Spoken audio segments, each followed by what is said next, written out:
어느새 6월의 마지막 주일이 됐습니다. 상반기를 다 마쳤어요. 이제 다음 주부터는 하반기가 시작이 됩니다. 7월, 8월은 우리 아이들은 방학을 맞게 되고요. 또 어른들도 휴가철을 보내게 되죠. 그래서 우리가 좀 이렇게 쉬어가는 시간들을 갖게 됩니다. 휴가철 또 방학 기간 중에 가족들 또 사랑하는 사람들, 지인들 또 교우들과 함께 여행을 계획하고 계시는 분들도 많이 있으시리라고 생각이 됩니다. 미국과 이란의 전쟁이 이제 좀 일단락 지어지고요. 종전 협정을 하고 있는 중이라 이제는 좀 큰 위기가 좀 지나가기는 했습니다만 아직까지는 전쟁의 여파가 좀 남아 있어서 장거리로 여행을 하는 게 조금 부담스러운 그런 상황인 것 같기는 합니다. 아무쪼록 올 여름 여러 가지 좋은 여행 계획들 잘 세우시고 가족들과 사랑하는 사람들과 함께 좋은 곳에서 좋은 시간 가지실 수 있기를 바랍니다. 우리 교우들은 다른 지역에 계신 분들보다는 좀 비교적 길게 휴가나 여행을 보내시는 분들이 많으신 것 같아요. 그래서 휴가나 여행을 계획하실 때 제가 꼭 좀 참고하시면 좋겠다라고 하는 원칙에 대해서 당부를 드립니다. 보통 우리가 이제 국내 여행을 하시게 될 때는 보통 일주일을 좀 넘지 않는 기간들이시니까요. 주의를 끼우고 여행을 하지 않으시면 좋겠다 그런 말씀을 드립니다. 일반적으로 이제 국내 여행하시면 2박 3일, 한 3박 4일 이렇게 이제 여행을 하시게 되는데 이렇게 주의를 중간에 끼고 여행을 가시는 경우들이 있어요. 뭐 토요일 주일 직장을 쉬시기 때문에 금요일이나 월요일 하루 정도만 연차 월차를 내시면 좀 손쉽게 다녀오실 수 있어서 우리가 그런 선택을 하기가 쉽습니다. 그러나 우리는 신앙인이니까요. 하나님 앞에 교회에 나와서 현장 예배 드리는 것이 우리에게 있어서는 가장 우선순위가 되어야 합니다. 그래서 여행을 계획하실 때 가급적 주중으로 일정을 좀 잡으시고요. 연차, 월차 아껴 두셨다가 그럴 때 사용하시면 좋겠습니다. 특별히 우리 중직자들 반드시 본 교회에서 현장 예배를 드리시는 것이 원칙이에요. 그래서 여행 때문에 예배 빠지는 일이 없도록 특별히 신경을 써 주시기를 바랍니다. 아무래도 좀 긴 기간 여행을 하시게 될 때가 있죠. 뭐 해외로 출장을 가시거나 여행을 가게 되시더라도 주일이 되면 어떻게 예배를 드려야 될까? 여러분의 스케줄에 꼭 넣으셔야 됩니다. 그래서 현지에 있는 교회에서 이렇게 예배를 드려야 되겠다. 그렇지 않으면 인터넷으로 영상을 통해서 우리 교회 예배에 참여해야 되겠다라고 하는 것이 여러분의 계획 속에 들어가 있으셔야 됩니다.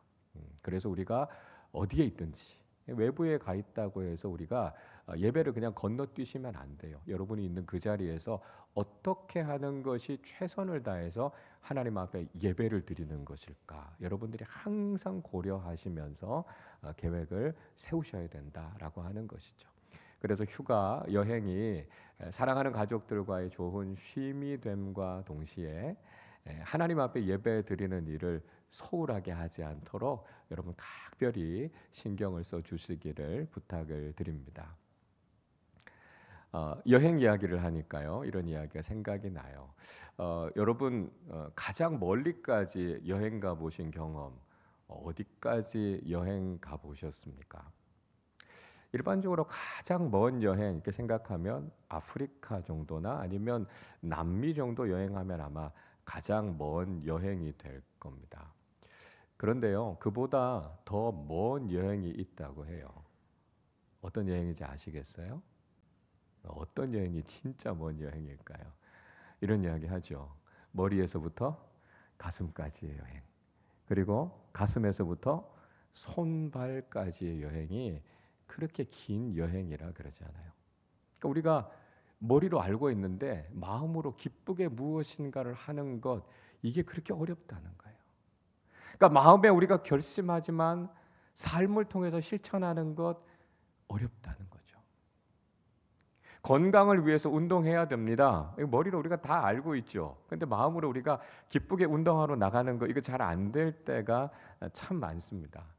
운동해야 된다 이렇게 생각하면 귀찮아 이런 생각을 해요. 아침에 일찍 일어나서 운동하러 나가야 되는데 그거 쉽지 않죠. 추운 겨울에 막 나가면 몸이 이렇게 오그라드는데 이렇게 나가는 거 쉽지가 않습니다. 가끔 이렇게 생각해요. 내가 운동해야지 이렇게 생각만 해도 뭔가 내가 좀 건강해진 것 같은 마음이 들 때가 있습니다. 착각이에요. 생각한다고 건강해지는 게 아닙니다. 여러분이 소파에서 침대에서 이렇게 털고 일어서서 나가서 직접 뛰시고요. 땀을 흘려야 건강해지는 거죠. 그래서 우리가 머리로만 알고 있는 게 아니라 마음으로 결단하고 실천을 하셔야 된다는 것입니다. 신앙생활도 마찬가지죠. 우리가 경건 생활을 해야 된다라고 하는 것 모르는 분들이 없습니다. 다 알고 있어요. 경건 생활 해야죠. 근데 우리가 경건의 삶을 실천해야 된다 이렇게 생각하면 마음이 잘 동하지 않아요. 경건한 삶을 사셔야 됩니다. 이렇게 이야기하면 이렇게 한숨부터 푹 이렇게 나오시는 경우들이 있어요. 아니 지금 살아가는 것도 이렇게 바쁘고 힘겨운데 말씀 생활, 기도 생활 해야 된다고 막 이렇게 마음이 좀 무거워지는 경우들이 있어요. 그러면 아직 머리에서 가슴으로도 간 게 아닙니다. 우리 교회에서는 큐티 꼭 하셔야 됩니다. 제가 이렇게 계속 말씀을 드려요. 그래서 목사님 이제 좀 그만 말씀하시면 안 되나요? 귀에 딱지가 앉을 것 같아요. 막 이렇게 생각하시는 분들도 있으신 것 같아요. 그러니까 우리가 자꾸 그런 마음이 들면 아직까지 우리가 영적으로는 이렇게 깊은 단계까지 가지 않은 겁니다. 그래도 우리 교우들은 영적인 부담을 좀 많이 안고 계신 것 같아요. 큐티를 지금은 하고 있지 않지만 나도 말씀 묵상하는 삶을 살아야 되는데 우리 교회가 화요일, 목요일 40분씩 기도하고 있는데 나도 화목 기도에 같이 참여해야 되는데 이런 마음을 가지고 계신 분들 많아요. 근데 여러분 우리가 시간을 내서 정말 말씀 앞에 무릎을 꿇고 앉는 실천 40분씩 기도하는 실천 이거 쉽지가 않습니다. 그래서 아직도 한 60-70% 정도 되는 우리 교인들은 참여하지 못하고 계세요. 또 때로는 중직자들이신데 공예배, 공기도회에 잘 참여하지 못하고 계시는 것들을 보게 됩니다. 우리가 영적으로 성장하기 위해서 결단하고요. 그게 구체적으로 우리의 삶의 실천으로 나타나야 되는데 우리는 영적인 결단을 하고 변화된 삶을 살아가고 있으십니까? 남유다는 구스와의 큰 전쟁을 치르게 됐고요. 그 전쟁에서 승리하게 되죠. 승전하고 돌아오는데 선지자였던 아사랴가 여호와께로 돌아가야 된다고요. 그들에게 회개를 촉구했습니다. 그러니까 전쟁의 승리에 들떠 있을 것이 아니라 도대체 이 문제가 왜 일어나게 됐는지 그 문제의 근본적인 원인을 진단하면서 새로워져야 될 필요가 있다라고 이야기를 한 것이죠. 우리가 하나님을 찾고 하나님을 구하고 하나님을 만나야만 하나님께서 주시는 평안과 은혜를 경험하게 된다라고 아사랴 선지자가 강조하지 않았습니까? 이 이야기를 듣고 아사왕과 남유다는 변화되기 시작했습니다. 그런데 이 변화가 지속적이기 위해서 이 변화가 효과적으로 나타나기 위해서는 특별한 계기가 필요했다라고 하는 것이죠. 제가 앞에서 말씀드린 것처럼 머리로 알고 있는 것, 가슴으로 느끼는 것, 그것과 우리가 실제로 삶 속에서 실천하는 건 차원이 다른 이야기다라고 하는 말씀을 드렸습니다. 그래서 아사왕과 남유다 사람들은 하나님 앞에 아주 중요한 일을 실천했던 것을 우리는 오늘 본문을 통해서 보게 됩니다. 자, 그 일이 무엇이었을까요? 아사왕은요, 전쟁에서 승리하고 나서 남유다의 모든 사람들 그리고 이스라엘 지파에 속한 사람들까지 다 예루살렘에 모이게 했습니다. 그리고 그들이 함께 하나님 앞에 예배를 드렸어요. 승리의 기쁨에 그저 들떠 있었던 것이 아니라 그들이 승리했던 전리품들을 가지고 와서 하나님 앞에 모였습니다. 소 700마리, 양 7,000마리. 그들의 전리품 중에 상당히 많은 것들을 가지고 하나님 앞에 정성껏 예배를 드리는 모습을 보여주고 있습니다. 그때가 아사 왕 통치 15년 세 번째 달이었다. 이렇게 이야기를 하고 있어요. 자, 우리가 이 말씀을 통해서 구스와 남유다가 언제쯤 전쟁을 치렀는가라고 하는 것을 대략 짐작해 볼 수 있습니다. 아사 왕의 초기 10년 동안 아사 왕이 하나님 앞에서 바르고 정의롭게 통치했기 때문에 하나님께서 평안과 형통함을 주셨다라고 하는 말씀을 우리가 생각해 봤죠. 근데 아마도 아사 왕 통치 11년째가 됐을 때 구스의 군대가 남유다에 쳐들어왔던 것 같습니다. 그리고 그 전쟁이 아사 왕 통치 15년 세 번째 달에 끝나게 되고 그 승리의 기쁨을 가지고 하나님께 예배 드렸다라고 하는 것이죠. 그러니까 남유다와 구스 사이의 전쟁이 아마 한 4년 정도 아주 긴 시간 전쟁이 이어졌던 것 같습니다. 그런 전쟁 속에서 하나님께서 아사의 군대를 도우셨고요. 하나님의 도우심을 통해서 놀라운 승리를 경험하게 됐어요. 근데 중요한 것은 남유다의 군대가 그저 승리의 기쁨에 젖어 있었던 것이 아니라 그 승리의 기쁨을 하나님께 예배로 올려드렸다는 것이죠. 그러니까 그 승리의 영광을 자신에게 돌리는 것이 아니라 그들을 도우셨던 하나님께 영광을 돌려드렸다라고 하는 것을 말씀하고 있습니다. 여러분, 이건 굉장히 중요한 이야기예요. 우리의 삶 속에서도요, 하나님께서 어떤 일들을 이루게 하실 때, 성취를 주실 때, 성공을 주셨을 때 내가 모든 것을 다 한 것처럼 내가 그 영광을 누리는 것이 아니라 하나님의 은혜임을 고백하는 사람들이 되어야 한다는 것이죠. 우리가 삶 속에서 성공하고요, 큰 일을 이루고 나면 우리는 어느새 교만해지기 쉽습니다. 그리고 모든 영광과 찬사를 자기에게로 돌리게 됩니다. 그러나 우리 인생을 한번 생각해 보십시오. 우리 인생이 우리 노력만으로 된 것이 아니지 않습니까? 우리의 삶 속에요, 내가 통제할 수 없는 변수들이 얼마나 많이 있습니까? 하나님께서 그때마다 도와주시지 않으셨다면, 하나님께서 그때마다 은혜를 베풀어 주시지 않으셨다면 우리가 여기까지 올 수 없었다라고 하는 것을 우리는 고백하게 된다는 거예요. 그래서 우리는 모든 것이 하나님의 은혜였음을 겸손하게 고백하는 사람들이 돼야 된다는 것이죠. 내가 여기까지 온 것, 이 모든 일들을 이루신 것이 하나님의 은혜임을 고백하면서 하나님께 감사하고 영광을 돌려드리는 믿음의 사람들이 되실 수 있기를 바랍니다. 아사 왕과 남유다는요, 그렇게 모여서 하나님 앞에 예배를 드렸고요, 그들이 영적으로 새로워져야 되겠다라고 하는 마음을 가지고 하나님과 언약을 맺었습니다. 12절 말씀 같이 읽어보겠습니다. 또 마음을 다하고 목숨을 다하여 조상들의 하나님 여호와를 찾기로 언약하고. 그들은 하나님 앞에 예배를 드리면서 끝난 게 아니에요. 우리가 마음을 다하고 온 힘을 다해서 하나님만 찾고 하나님만 섬기기로 그들은 언약식을 가졌다, 이렇게 말씀하고 있습니다. 그러니까 아사 왕이 많은 사람들을 예루살렘에 모았어요. 그리고 그 사람들을 향해서 아마 아사가 이렇게 이야기했을 겁니다. 여러분, 이제 우리가 하나님 앞에서 언약을 새롭게 합시다. 우리가 이제 다시는 다른 우상들과 미신들을 찾지 않고 하나님의 이름만 부르고 하나님께만 예배합시다.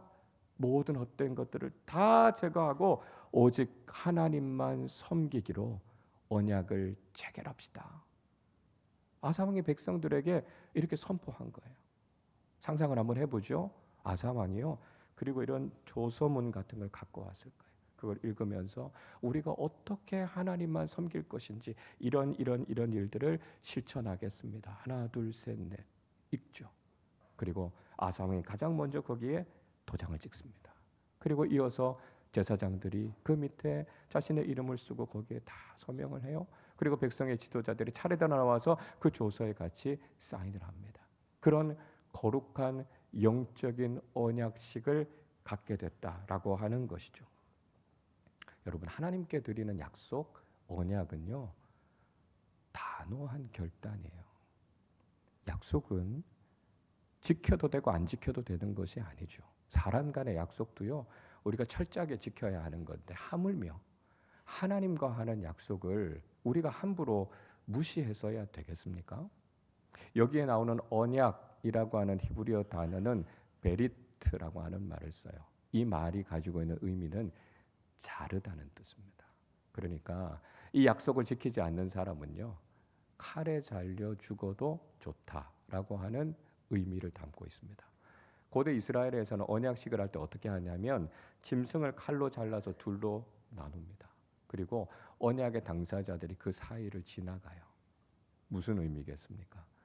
이 약속을 지키지 않으면 이 짐승들처럼 칼에 쪼개져서 죽어도 좋다라고 하는 약속입니다. 그래서 13절에서 오늘 이렇게 이야기하죠. 이스라엘 하나님 여호와를 찾지 아니하는 자는 대소남녀를 막론하고 죽이는 것이 마땅하다. 이렇게 이야기합니다. 그러니까 하나님과 맺었던 이 약속 우리가 철저하게 지키겠다는 거예요. 이 약속의 말씀대로 따르지 않으면 죽어도 좋습니다 라고 하는 마음을 가지고 그렇게 결단합니다. 그 언약식에 참여했던 사람들이요, 기쁨으로 함께 이 언약에 동참하게 돼요. 14절 말씀을 보세요. 무리가 큰 소리로 외치며 피리와 나팔을 불어 여호와께 맹세하매, 이렇게 이야기합니다. 언약의 또 다른 표현에 나와요. 맹세했다는 거예요. 맹세라고 하는 히브리어 단어 샤바으라고 하는 말은 완전하다는 뜻이에요. 무슨 말이겠어요? 하나님과 약속을 맺었는데 하나님과 이 약속을 완전하게 철저하게 지키겠다, 그들이 다짐하고 결단했다라고 하는 것을 이야기하고 있습니다.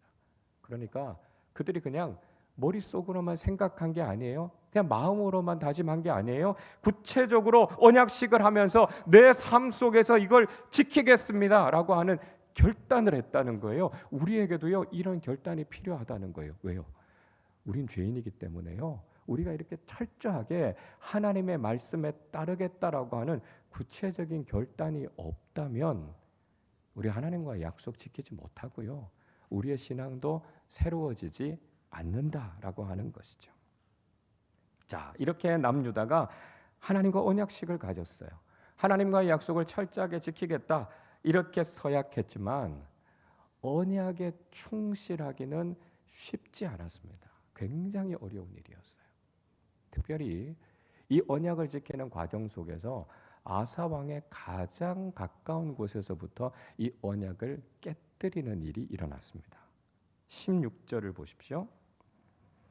아사 왕의 어머니 마아가가 아세라의 가증한 목상을 만들었으므로 아사가 그의 태후의 자리를 폐하고 그의 우상을 찢고 빻아 기드론 가에서 불살랐으니, 이렇게 말씀합니다. 이 마아가라고 하는 사람은 사실 아사의 어머니가 아니고요, 아사의 할머니였어요. 아사 왕의 아버지였던 아비야라고 하는 왕이 딱 3년만 다스리고 죽었습니다. 그래서 짧은 기간 다스렸기 때문에 원래 태후의 자리에 있었던 이 마아가가 아사 왕 때도 계속해서 태후의 자리를 지키고 있었던 것 같습니다. 근데 문제는 이 마아가가 아세라 우상을 만드는 죄를 지었다는 거예요. 그러니까 아사 왕의 입장에서는 굉장히 난감한 일이 생긴 거죠. 그러나 아사 왕에게는 예외가 없었습니다. 아무리 친할머니라고 하더라도 하나님과의 약속을 깨뜨린 것에 대해서는 당연히 책임을 져야 했다는 거죠. 아사 왕은 주저하지 않고요, 할머니 마아가의 태후의 자리를 박탈했습니다. 아사 왕은 그 정도로 철저하게 하나님과의 언약을 지키기로 다짐했던 것이죠. 여러분, 우리는요, 하나님과의 약속에 이렇게 철저해야 돼요. 그리고 이 언약에 있어서는 예외가 있어서는 안 됩니다. 우리가 만약에 이 언약을 지키는 데 있어서 우리와 가까운 사람들, 어떤 특정한 지위에 있는 사람들을 자꾸 예외로 두기 시작하면 이중잣대를 가지게 되면요, 이런 개혁, 이런 혁신을 이루어갈 수 없다는 걸 경험하게 돼요. 나는 목회자니까 예외고, 나는 중직자니까 제외돼도 되고, 나는 나이가 많으니까 그렇게 안 해도 된다, 이렇게 예외를 두기 시작하면 공동체가 새로워질 수 없다는 거예요. 여러분, 하나님과의 언약에는요, 예외인 사람이 없어요. 우리 모두는 하나님과의 1대1의 관계 속에서 하나님 앞에서 새로워져야 할 언약의 대상이라는 거예요. 나 한 사람쯤은 괜찮겠지, 그렇게 생각하는 것이 오히려 공동체가 영적으로 새로워지는데 걸림돌이 될 수 있다는 거예요. 하나님께서는 우리 한 사람 한 사람이 모두 하나님 앞에서 새로워져야 할 언약의 대상이라고 말씀하십니다. 그래서 우리 각자가 다 하나님의 말씀 앞에서 결단하고 새로워져야 된다는 것이죠. 자, 또 한 가지요. 아사가 그렇게 결단했지만 사실은 아사에게도 한계가 있었어요. 17절을 보세요. 산당은 이스라엘 중에서 제하지 아니하였으나 아사의 마음이 일평생 온전하였더라, 이렇게 말씀합니다. 자, 이스라엘에 산당이 그대로 있었다, 이렇게 이야기해요. 산당이라고 하는 히브리어 단어 바마라고 하는 말은 높은 곳, 그런 뜻입니다. 그러니까 이스라엘 사람들이 높은 산 위에다가 산당을 짓고 우상들을 섬기는 습관들이 있었습니다. 그래서 아사 왕이요, 우상을 섬기는 산당들은 없앴어요. 근데 문제는 뭐냐면 곳곳에 여호와를 예배하는 산당들은 그대로 남아 있었습니다. 그러니까 사실은 솔로몬이 성전을 짓고 난 이후에는 모두가 다 성전에서 제사를 드렸어야 했어요. 근데 여러 가지 이유로 각 지역에 있었던 산당들에서 하나님께 예배를 드리는 관습들이 그대로 남아서 시행되고 있었습니다. 그러다가 나중에 유다가 타락하게 되면서 다시 거기에서 우상을 섬기는 잘못을 저지르게 됐다는 것이죠. 그러니까 아사 왕이 하나님 앞에서 완벽하지 않았어요. 그런데 그가 일평생 하나님 앞에서 온전했다, 이렇게 평가하고 있습니다. 여러분, 사람이 어떻게 하나님 앞에 완전할 수 있겠습니까? 우리가 아무리 노력해도요, 우리가 아무리 몸부림쳐도요, 하나님의 기준에 충족할 사람들은 아무도 없어요. 그렇지만 우리가 하나님 앞에 뜻을 정하고 하나님과 언약을 맺고요, 그렇게 살아가기로 결단하는 우리의 모습들을 볼 때 하나님께서는 그것을 기뻐하신다라고 하는 것을 말씀하고 있는 것이죠. 아사 왕과 남유다가 그렇게 하나님 앞에 영적 언약식을 맺었습니다.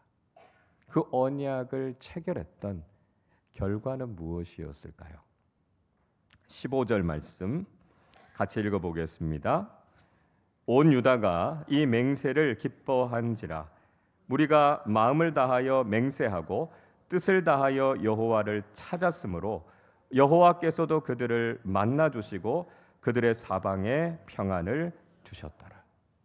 모든 유다 사람들이 하나님 앞에 이렇게 언약하고 맹세한 것을 기뻐했다고요. 하나님 찾고 온 마음을 다해서 하나님을 구하는 삶을 살겠습니다, 그렇게 그들이 다짐하고 결단했습니다. 하나님께서 이 약속을 받아주셨어요. 그리고 이 약속을 따라서 그들에게 평안을 주셨다, 이렇게 말씀하고 있습니다.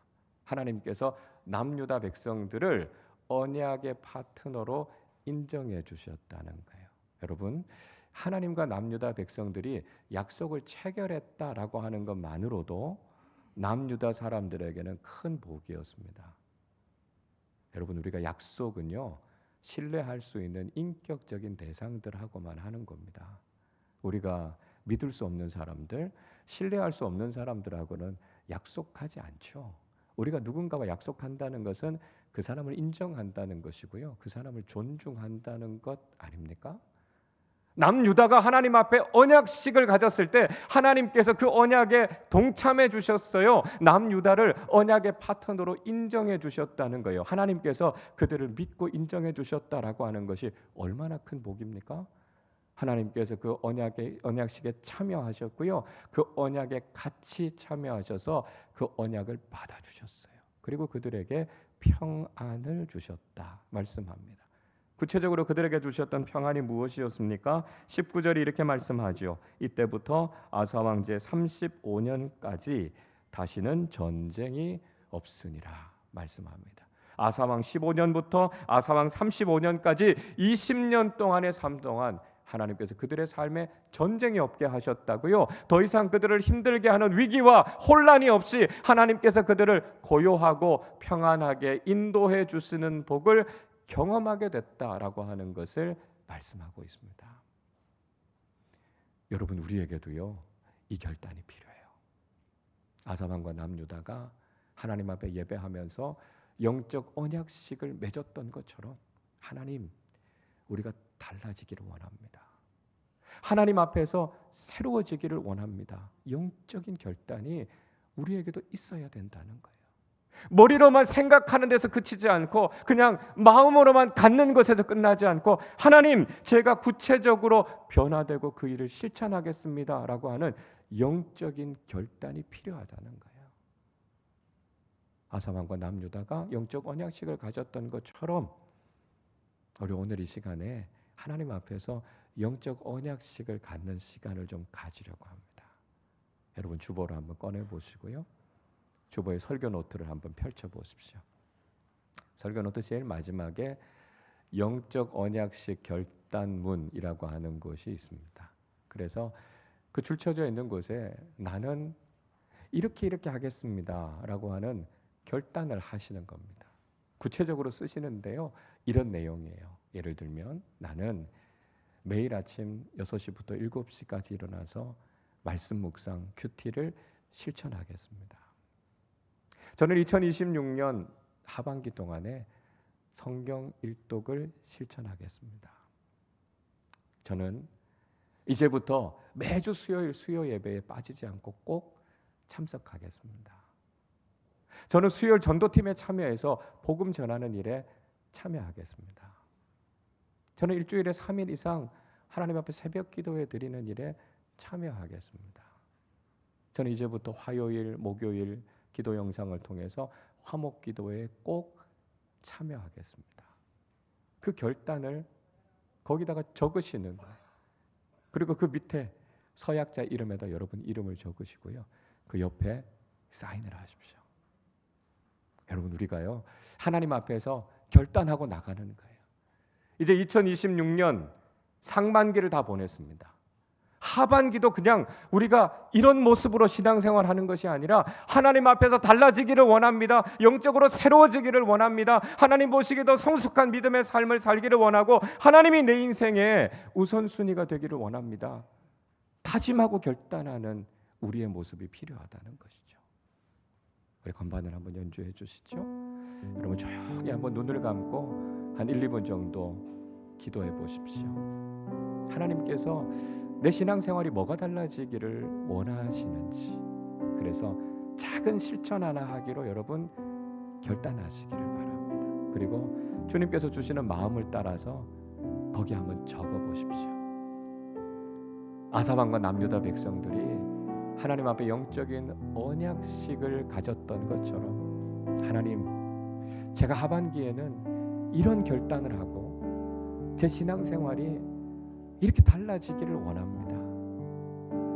하나님, 내게는 힘이 없지만 하나님 그렇게 할 수 있는 힘과 능력을 주세요. 결단한 대로, 약속한 대로 실천할 수 있는 마음을 주세요. 여러분 한번 조용히 기도하시면서 쓰시기를 바랍니다. 혹시 볼펜이 없으신 분들은 손을 드시면 우리 예배 부원들이 볼펜을 전해드리겠습니다. 우리 잠깐 기도하시면서 결단문을 작성해 보시기를 바랍니다.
우리 시간에 마음을 모아서 한번 기도하겠습니다. 우리가 하나님 앞에 영적 언약식을 가지고 결단문을 쓰셨습니다. 하나님, 우리의 믿음의 모습이 여기에 머물러 있지 않게 하여 주시고 우리의 삶이 변화되게 하여 주시고 구체적으로 실천하는 삶을 살게 해 주십시오. 그래서 우리가 마음으로만 갖고 있는 것이 아니라 삶을 통해서 변화와 결단이 있는 성숙한 그리스도인들이 되게 하여 주시옵소서. 오늘 우리가 믿음으로 기도하면서 하나님 앞에 이렇게 신앙생활 하겠습니다, 결단하는 마음으로 적었습니다.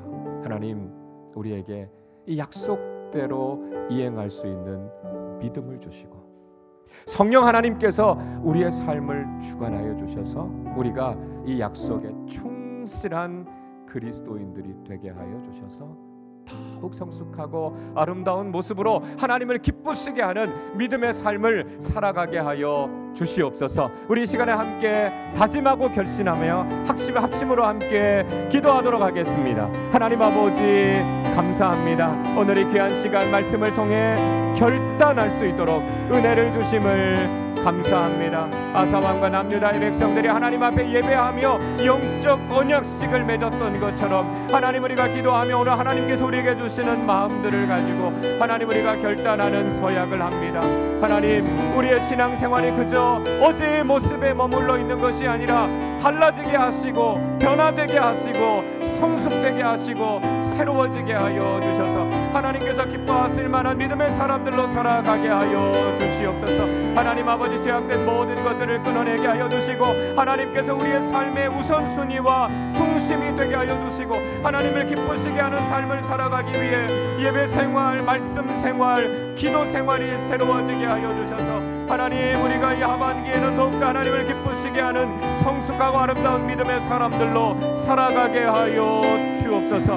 하나님과 약속한 이 귀한 약속을 기쁨으로 이행하게 하여 주셔서 약속에 신실한 믿음의 사람들 되게 하여 주시고 그를 통해서 하나님께서 기뻐하시고 하나님께서 칭찬하실 만한 성숙한 그리스도인들로 살아갈 수 있도록 은혜와 복을 허락하여 주옵소서. 하나님, 우리가 결단하고 다짐한 이 믿음의 길을 걸어감을 통해 하나님, 우리의 삶을 통해 하나님 영광 받으시고 하나님 아버지, 우리가 영적으로도 깊어지고 성숙해지고 변화되게 하여 주셔서 하나님께서 기뻐하실 만한 믿음의 일꾼들로 살게 하여 주시옵소서.